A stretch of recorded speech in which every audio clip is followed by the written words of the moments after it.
Bonjour. Quand Dieu restaure une vie, rebâtit une vie. Il y a une période de ma vie où tout semblait bloqué. Extérieurement, je faisais bonne figure. Intérieurement, je me sentais suspendue. Instabilité,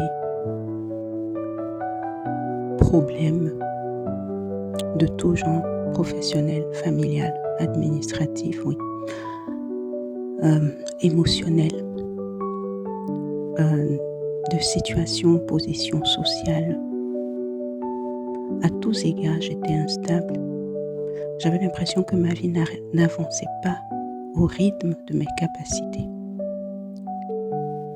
Et le plus dur, c'était l'attente. Ma question, celle qui revenait toujours au fond de moi, qu'est-ce que le bonheur? Comment le trouver? Comment dépasser toutes ces limitations? J'ai beau chercher à travers les spiritualités, je ne trouvais pas. Au contraire, un jour, dans une prière comme un cri du fond du cœur, j'ai compris la direction qu'il fallait prendre, celle de Jésus. Et j'ai finalement compris que le bonheur n'est pas un événement, c'est une structure intérieure.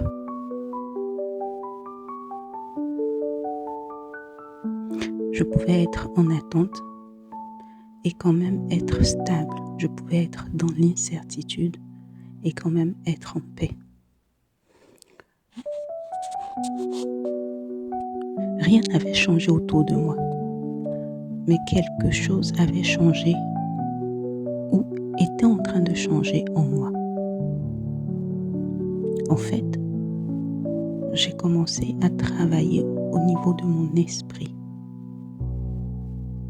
Et je ne dirais pas de guérir dans mon âme, de discipliner mon corps, de structurer ma vision.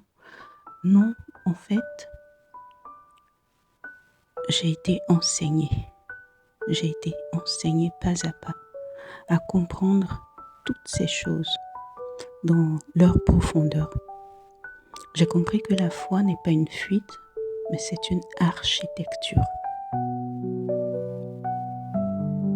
Je me suis laissée conduire par le meilleur enseignant, le Saint-Esprit. Et dans la foi chrétienne que j'ai embrassée, aujourd'hui je marche beaucoup plus sereine. Je sais que être restauré a un objectif. Il est toujours tourné vers les autres. Le cœur de Dieu est un cœur débonnaire, est un cœur miséricordieux qui fait une chose, une seule. Il est tourné vers le plus grand nombre de personnes, vers ses enfants, toutes ses créatures, celles qu'il aime ou qu'il les rejette. Et il veut que toutes soient sauvées. Donc, il utilise celles qui sont disposées pour toucher le maximum de personnes. Et toute la vie consiste en ça. Savoir quelle est notre place dans tout ce puzzle afin de jouer notre partition et de toucher le plus grand nombre. En fait, on est créé justement pour ça, cette œuvre que Dieu a prévue pour nous. Et Dieu s'attend à ce qu'on y réponde et nous rendrons compte. Et toi, as-tu choisi aujourd'hui la vie?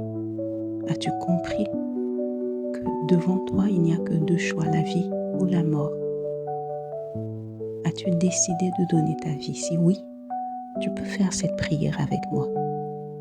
Jésus est un fait historique connu et notre ère est calée à partir de Jésus. Ça veut dire que ce fait historique-là est vrai et enraciné dans l'histoire. Donc Jésus a vécu, il est ressuscité pour nous montrer que justement la vie est réelle. Si tu veux entrer dans cette vie, fais cette prière avec moi ou fais-la tout seul, formule-la comme tu veux, mais en gros c'est un peu cela. Seigneur, je te demande pardon pour tous mes péchés dont je n'avais même pas conscience. Aujourd'hui, je voudrais apprendre à te connaître. Je voudrais te donner ma vie. Je voudrais que tu me conduises pas à pas à partir de maintenant, afin que je te connaisse mieux et que j'apprenne à te servir. Merci, car avec toi, j'ai l'assurance de la vie éternelle. Mais par-dessus tout, tu m'as créé pour de bonnes œuvres que je veux accomplir. Aide-moi. Merci de m'accepter comme ton enfant. Merci d'être mon Seigneur et mon Sauveur. Au nom de Jésus. Amen.